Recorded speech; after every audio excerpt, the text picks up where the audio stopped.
Welcome to Weaponish Massa. Today, we have as a guest Ben Ehrenreich, American journalist and author of The Way to the Spring, Life and Death in Palestine. This interview was recorded in June. So you've been to Nabi Saleh multiple times. Can you talk about the significance of the village in the whole Palestinian resistance? Yeah, Nabi Saleh is a very tiny village, about 600 people, that has, I think, taken a really outsized symbolic role, particularly for international audiences. Beginning in 2009, the people of Nabi Saleh decided to start weekly protests against the occupation, and the immediate spur for this was that settlers who lived in Halamish, which is the settlement across the valley from Nabi Saleh, which was built entirely on the land of Nabi Saleh and a neighboring village called Denidam, had, after taking, for years, taking more and more agricultural land, had taken a spring at the base of the hill that the settlement is perched on. And the spring was not, it wasn't a lot of water. It wasn't water that people depended on to live. But it was used by farmers, and it was used because springs are rare, and it was a beautiful place that people from the village would go to sit, to picnic, etc. And it was sort of the final straw. So first, spontaneously, young men from the village, I think the first time it was just the young men, and some friends of theirs, university students, went down to protest and were chased away by settlers and by, eventually, of course, by the army, which is never far away if there are settlers around. They decided to keep doing it, to go back every week, and they decided a couple things which ended up being fairly fateful in terms of their being able to attract a lot of people from abroad, which is they decided to welcome the media, and they decided to welcome anyone who would come, including Israelis, which means that from the start, there's been a significant presence of Israeli solidarity activists at those demos. And they also welcomed international solidarity activists. So for the next couple of years in particular, Nabi Saleh became a sort of pilgrimage spot for young activists from all around the world. If you're going to go to Palestine, there were a number of other villages doing demonstrations like this, but Nabi Saleh was certainly on the map. And it was unique in another way, in that Nabi Saleh was the only one of the villages that practiced these kinds of protests, which is to say, unarmed protests, where people march every week with their hands empty, except for the protest signs they're carrying. And the other thing that made them unique was that the women in the village and the children even also took part in these, which I think is another thing that made Nabi Saleh attractive to international audiences. And go ahead. Yeah, I wanted to take what you were saying about unarmed resistance. Your book, The Way to the Spring, Life and Death in Palestine, reads, "In public, Bassem labored to be polite, but he refused to engage with the question of whether stone throwing counted as violent or not. He didn't bother with the term non-violent. Nabi Saleh's resistance was unarmed. Boys throwing stones were unarmed. Soldiers were. That was the distinction that mattered." Is stone throwing unarmed resistance? Yeah, I think this is a question that comes up again and again, particularly certainly in American audiences. People say, "What? They're not nonviolent. They're throwing stones." And if you've ever been to one of these demonstrations, and you see a unit of soldiers, young Israeli men, wearing helmets, wearing body armor, traveling in heavily armored vehicles that are ready for far more deathly forms of combat, who were carrying, at a minimum, are carrying assault rifles, whether they're American M16s or Galils.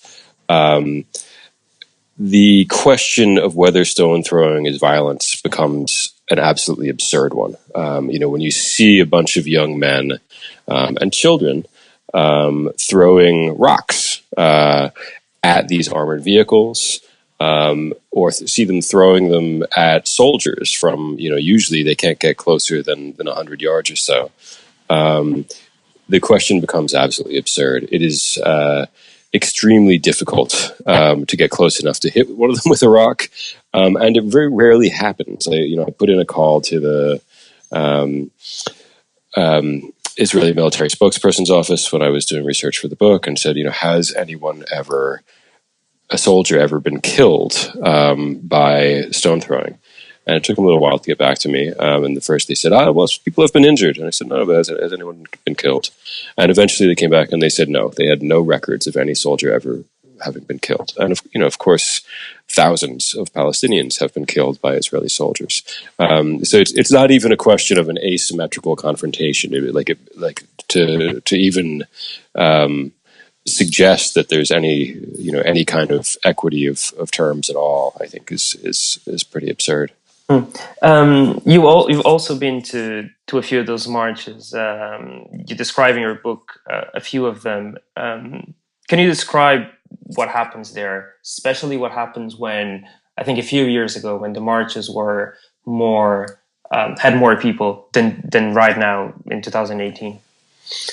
Yeah, the first ones that I went to were, fairly large. There was a large contingent of international activists. There was a large contingent of Israeli activists in those days. Like, that's pretty much what Israeli anarchists and Israeli leftists, did on their Fridays, was they went to Nabi Saleh and the other villages.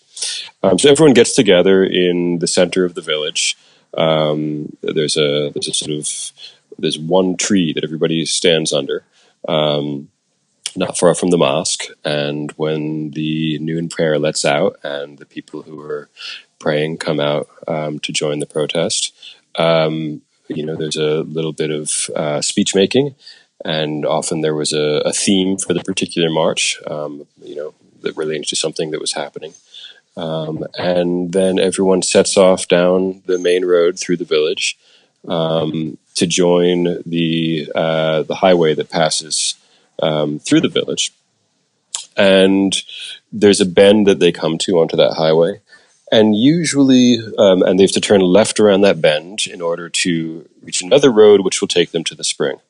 And usually a couple hundred yards after they've made that first turn, sometimes less than that, soldiers begin firing tear gas at them in considerable quantities. I don't think I've ever been to a protest there, and I've been to many of them where that didn't happen. Maybe one. And people try to keep marching. Usually they can't get very far. There's a bit of there's usually a little while where people sort of stand their ground on the road. The soldiers then usually shoot more and more tear gas. Usually they also start shooting rubber-coated steel bullets, which can and have been deadly.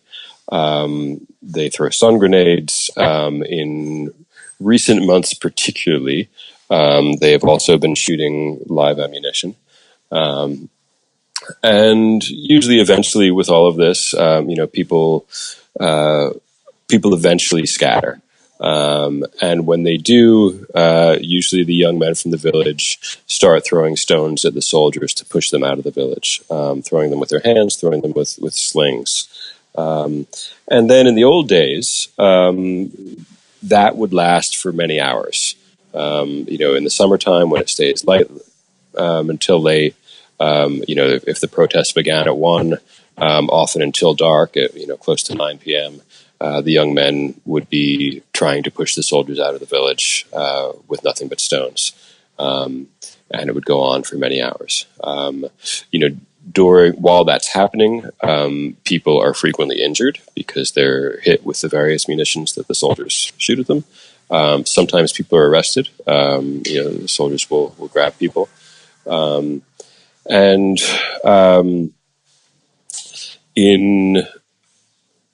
on 3 occasions, I should say actually 4 occasions, people have been killed in Nabi Saleh.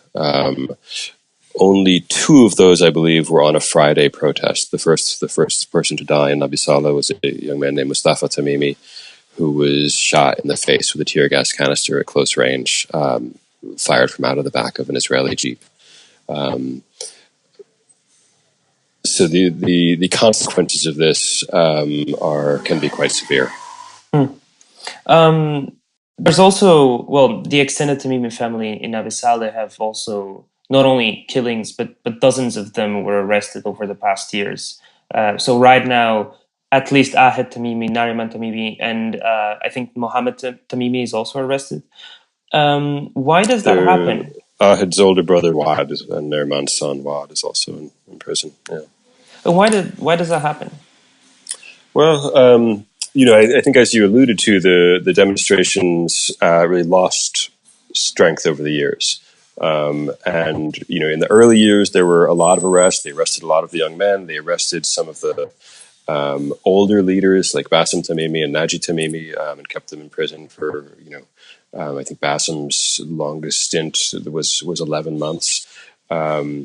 And they were really doing everything they could to break these protests, because it's an enormous cost on families if they lose someone like that. Not just the emotional cost of having your son or your brother or your daughter or your mother in prison, but the financial cost of an earner, who can't help contribute to the family's expenses. And people pushed on despite that. But I think over the years, it got to be too hard. And less people were showing up for the demonstrations. I think the international attention moved elsewhere. Fewer and fewer activists were showing up. And they decided eventually, I think it was in 2016 or 17, not to do it weekly anymore. Just to have demonstrations when there was some cause to some event that was occurring that they wanted to, that they couldn't sit down for. Despite this, the Israeli military, I think, as soon as they slowed down, the Israeli military picked up its oppression in the village and started,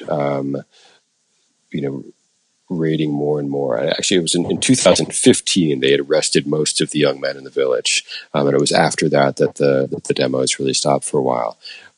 Most of them were released, and in the last 6 months again, they have arrested, as you mentioned, I think it's about 20 of the young men in the village. And these arrests are not particularly, it's not like come to the police station and surrender yourself. They come in the middle of the night. Or early in the morning. Soldiers, come into people's homes, wake them up, search the homes, turn everything over, and terrify the children. Which means that really since the demonstrations have begun in 2009, people have lived in constant fear of these raids and arrests. Every time you go to sleep in Nabi Saleh, you know that you may not wake up in the same bed you went to sleep in. That your sleep may be very rudely interrupted by armed men. So that was what happened to Ahed Tamimi in December. In the night of 19th of December, she was arrested. You wrote in your piece, Ahed Tamimi has become the symbol of a new generation of Palestinian resistance, published in The Nation in December last year. Please don't make Ahed a hero. Heroes, when they're Palestinian, end up dead or behind bars. Let her be a kid. Fight to set her free so that one day she can be an ordinary woman in an ordinary land. Ahed Tamimi was sentenced in March to 8 months in jail after taking a plea bargain. Did Israel transform Ahed in a Palestinian hero? Yeah, without question. I think the sort of stupidity of, I think this is the stupidity of oppression in general, and it's certainly true of Israel as well, is that all their attempts to defeat resistance through brute violence end up only creating more resistance. And the Ahed was arrested because she had defied an Israeli soldier. On the same day that her brother's best friend was shot in the face with a rubber-coated steel bullet, and everyone thought he had been killed. She slapped a soldier who was standing in her yard to try to get him to leave her yard. People in the village videotaped this and put it online. The Israeli media got a hold of it, and Israel, the nation with one of the strongest militaries in the world, was suddenly overtaken with outrage at how they had been humiliated by this child. And the spectacle that followed was really grotesque. It was involved, Israeli politicians and major media figures calling for violence against Ahed. The Minister of Education, Naftali Bennett, said the women seen assaulting Israeli soldiers in the video should finish their lives in jail. Yeah, the Minister of Defense also had nasty things to say, as did I believe the Minister of Interior. And what followed was can we say shitstorm on this program? A sufficient shitstorm that they had to be arrested. So they arrested Ahed, and the next day arrested her mother on ridiculous charges. I think while it is absolutely criminal that Ahed has had to spend a good chunk of this last year in prison. And it's been, I talked to her dad a couple of weeks ago, and she's studying for her exams in prison. The fact that she's being released on an 8-month sentence is in fact a victory. The conviction rate in the Israeli military courts is 99. I forget what percent, but basically 99.74. 99.74. Thank you. It is. These are absolutely show trials. Designed to legitimate an oppressive system. And I've interviewed Gabi Lasky, her lawyer, and she told me, well, first of all, we have to understand that the military court is not really a court of justice, since its sole purpose is to perpetrate occupation.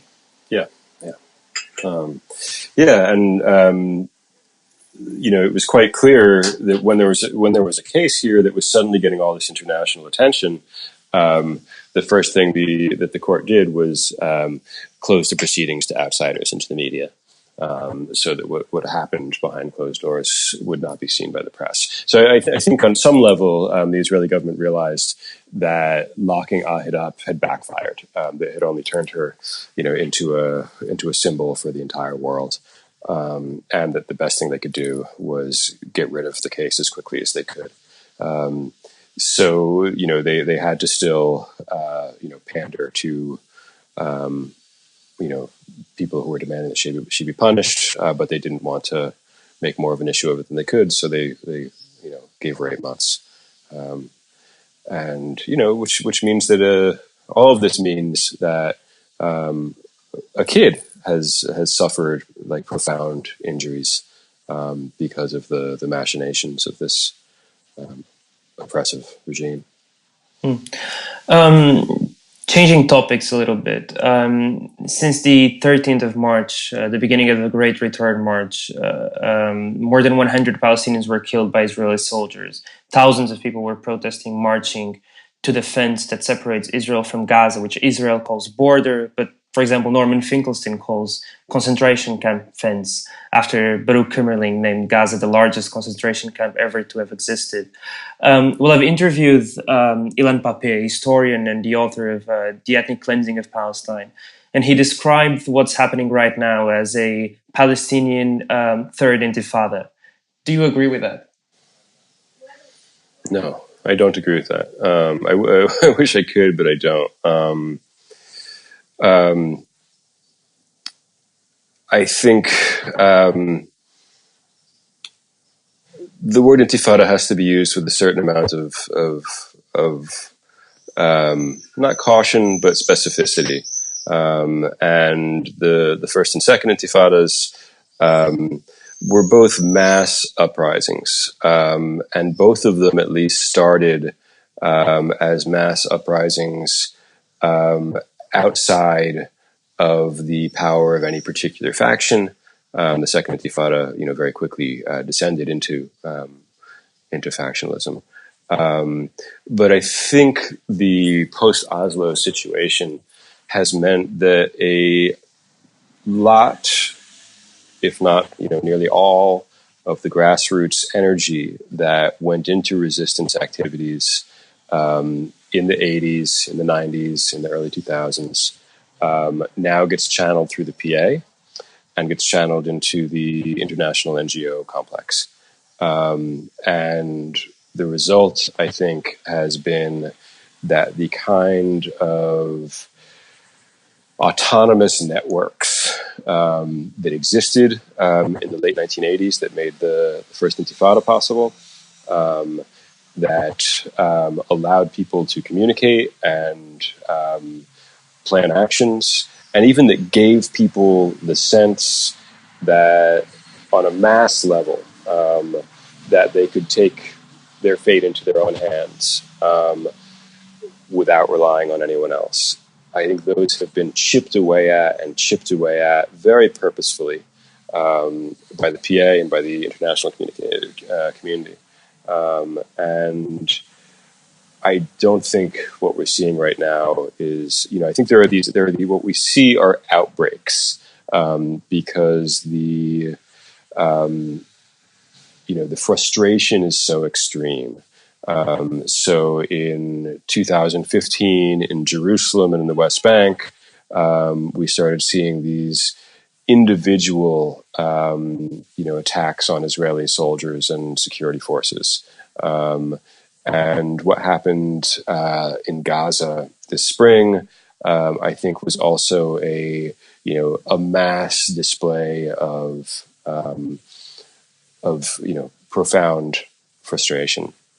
But it didn't spread to the West Bank. It didn't spread to Jerusalem. There were small protests, as there always are, but there wasn't the kind of mass uprising that we saw in the first and second intifadas. So I think there's a degree to which observers are constantly waiting for another intifada and wanting to say that one has arrived, one's about to arrive. But I don't think that's what we're witnessing at all. I think we're witnessing a far more complex and difficult situation. And why do you say the post-Oslo Accords ended that possibility? Well, because one of the things that Oslo did was it created the Palestinian Authority, which was something that looks like a state, which has there are ministries, there are security forces, there are officials, but it has none of the actual autonomy or sort of functioning institutions of a state. But it does have tons of money coming in from foreign donors, the U.S. among them, and employs a large percentage of the Palestinian population. And what that has meant is that for many Palestinians, as much as they may be frustrated with the corruption of their leaders, as much as they may be frustrated with the many, many ways in which the PA leadership has been co-opted by the occupation and acts in concert with Israeli forces to suppress any resistance, as much as all of this may drive them crazy and they may find it absolutely humiliating and infuriating, at the same time, the PA has become, everyone is dependent on the PA. It's not, might be a tiny exaggeration, but not much of one to say that there's not a family in the West Bank that isn't in some way dependent on PA salaries. This makes things extremely, extremely difficult. On the other side of that has been something, I alluded to, that since Oslo, we've seen the NGOization of Palestinian civil society. In the 1980s, several of the factions, the PFLP, the Communist Party, and Fatah, all put huge amounts of energy into creating grassroots networks that would allow the West Bank to function autonomously without the institutions of the occupation. Medical networks, training nurses so that villages wouldn't be dependent on centralized medical care, educational networks, so that if the Israelis closed the schools, the kids could still learn, communication networks, et cetera, et cetera, et cetera. None of that exists, and I think the PA has partly been responsible for this as it tries to centralize its own power, but I think international NGOs also bear a huge amount of responsibility.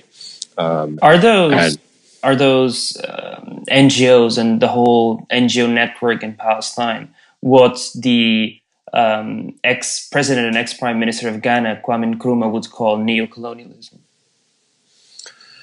Yeah, I don't think that's off at all. I think it's as every bit as complex as neocolonial relations are. But yeah, you have most of the NGOs are answerable to their donors, to their funders, and the largest funders for most NGOs come from the US, the UK, and the EU. On some level, sometimes explicit, sometimes not, the NGOs know that they can't stray too far from the political imperatives imposed by their donors, which means that they cannot support projects that challenge the status quo in any fundamental way. And not challenging the status quo in any fundamental way means not challenging the occupation in any fundamental way, which means that, not only is there this large and well-funded infrastructure in place, which may challenge individual acts, which may come out and say, no, please don't destroy those solar panels, which we just installed last week, or please don't move this particular group of Bedouins. We're really upset if you do that. Like it may on individual levels work and help individual families, villages, etc., but it's not going to make any of the kind of structural analyses and structural challenges that might actually change the situation. But it also means that it sucks up huge amounts of absolutely vital energy. That for young people growing up in the West Bank, the NGOs are a way to do good, first of all, which is hard to do, right? If you do want to protect a village which is suffering demolitions and whatnot, you can work for an NGO. But it's also a way to secure a salary in a highly precarious situation. It's also a way to possibly get out and study abroad. And all of this means that people who in the past might have thrown their energies into grassroots resistance efforts are instead trying to get jobs with NGOs or trying to write grant proposals for NGOs, et cetera, et cetera. So all this energy that might actually be challenging the occupation instead is being redirected towards organizations who will do anything but really challenge the occupation. I've interviewed Jamal Juma in Ramallah last year, the coordinator of Stop the Wall, and he told me all they're using the Palestinian Authority for is as collaborators. They're just like working for the security of Israel and protecting the Israelis and against the Palestinian society if they want to make any revolutions or intifadas, organize themselves in any movement. So we're facing this police systems. It has become a police authority like an authoritarian regime. And how has been hitting the freedoms, chasing journalists. It's been so bad. So I think the PA in this performance is against the Palestinian dream, the Palestinian lives, the Palestinian self-determination, the Palestinian willing. Do you think today the Palestinian Authority perpetuate the occupation? Are they against a free Palestine? Yeah, I think without question. I think, just in the last few weeks, there were major demonstrations against the PA in Ramallah, which were repressed brutally. And when the PA represses demonstrations, they use the same tactics as the Israelis do. They use tear gas, they use their clubs, they use the tactics that they've learned from the Israelis. Sometimes they use the same munitions. I remember having been in the aftermath of protests that were repressed by the PA, where people pick up the tear gas canisters, and they're Israeli tear gas canisters. They bought them from the Israelis. I think we've seen it's often extremely direct. Where I've been at protests in Ramallah, where young people are trying to march towards Beit Il. Beit Il is a settlement and military base just outside of Ramallah. And it's one of the frequent flashpoints because it's one of the closest ones that you can walk to. So the young people have been trying to march towards this military base to challenge the occupation forces, and the PA gets in their way. And they end up being beaten and arrested and scattered by the PA forces. So there's this, very direct way in which the PA acts as the advanced forces of the occupation in terms of directing, of repressing any real resistance. It's not metaphorical. It's not that complex. It's fairly easy to witness. That whenever anyone wants to make any kind of real challenge to the occupation forces, the PA is usually the first ones to be there to make sure that doesn't happen. Coming now to an end, Donald Trump, President of the United States, inaugurated this year the new American embassy in Jerusalem, sparking international condemnation. How different is Trump from other American presidents on this issue?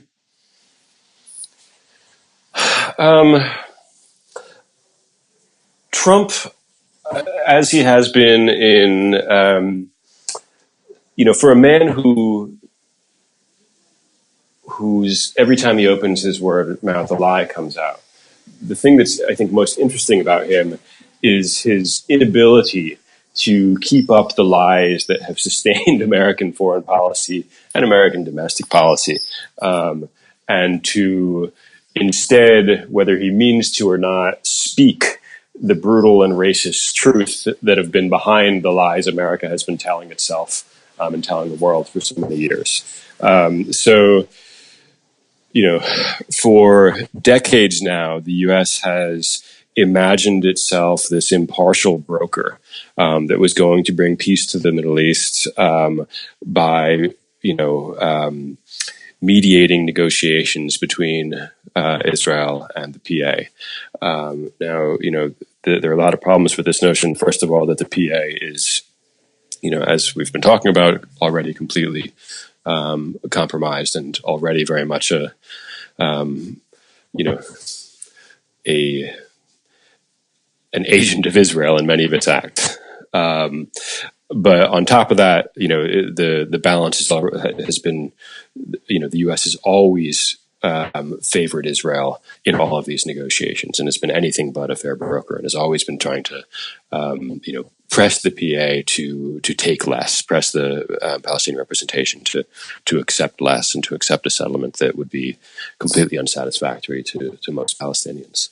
But the changing the American embassy to Jerusalem is something that previous presidents always said, right? George W. Bush in the year 2000, in his speech before the AIPAC, American Israel Public Affairs Committee, said, "Something will happen when I'm president. As soon as I take office, I will begin the process of moving the U.S. ambassador to the city of Israel as chosen to it as its capital. Barack Obama in 2008, also at the APAC. Let me be clear, Israel's security is sacrosanct, it is non-negotiable. The Palestinians need a state that is contiguous and cohesive and that allows them to prosper, but any agreement with the Palestinian people must preserve Israel's identity as a Jewish state with secure, recognized and defensible borders. Jerusalem will remain the capital of Israel and it must remain undivided. Yeah, I think while they're running for president, they make these promises to the evangelical right in the U.S. And then they don't follow through with them. It's been American law for some time that the embassy should be moved to Jerusalem, and past presidents have issued waivers every time it comes up again because no one wants to actually do it because it's stupid. And because it gives up the game that America has sort of very carefully been playing and played very carefully under Obama and under Bush and under Clinton, that the U.S. was this mediator, that we were all going to come to a nice two-state solution, and everything was going to be fine, and we could kind of keep kicking the ball into the future. That game's over now, and I think that as soon as Trump did that, as soon as he followed through on his campaign promises, which were mainly promises he made to Sheldon Adelson, who was one of his largest backers and a fiercely right-wing supporter of Israel and player in Israeli politics. As soon as he did that, the charade that the U.S. had been playing and cultivating for so many years fell apart completely. So that even figures that were had been willing to play along despite all the humiliations over these years, such as Mahmoud Abbas, could no longer play. And it was clear to everybody that the two-state solution had been dead for a very long time. Maybe not everybody, but to a growing number of us. But despite this, it was all anybody talked about. Now it's clearly absurd. Trump. But you can also argue that the charade was also pretty transparent. For example, the Obama administrator signed a bill in 2016 for a military aid program for the decade, giving $38 billion to Israel, the largest military aid to be given to any country. So that was very transparent, right? The backing of Israel was always transparent. It was. I mean, to you it was transparent. To me it was transparent. While these things were happening, we made these points. But to the New York Times editorial board, to most Washington political insiders, it wasn't transparent. It was still. They had their lines and they were sticking with it. And I think some part of the large part of the American political establishment actually believed it, and that's no longer the case. The charade won't work.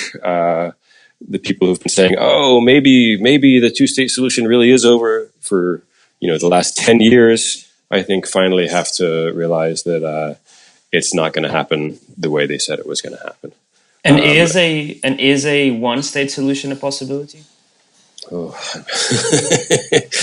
I think everything's a possibility. The question, I think, is I think we have a one-state reality. And we have had a one-state reality for some time. It's an apartheid state, and it's a viciously and murderously racist state. But we do have a single state. Regardless of the existence of the PA, it is Israel who makes the final decisions that most affect Palestinians' lives. Mahmoud Abbas cannot leave Ramallah without the permission, or cannot leave the West Bank without the permission of the Israelis. So one state reality already exists. The question is what kind of one state that will be in the future, and whether it can be one that with some basis in equality and in the dignity of all people, or if it continues to be a one based in apartheid and a mandate for ethnic cleansing. And that's something I think that will be decided on the ground. Well, thank you so much, Ben. You're very welcome.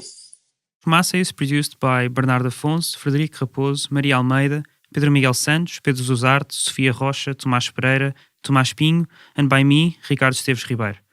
Visit fumaca.pt for new episodes and subscribe to our newsletter and wherever you get your podcasts. Até já!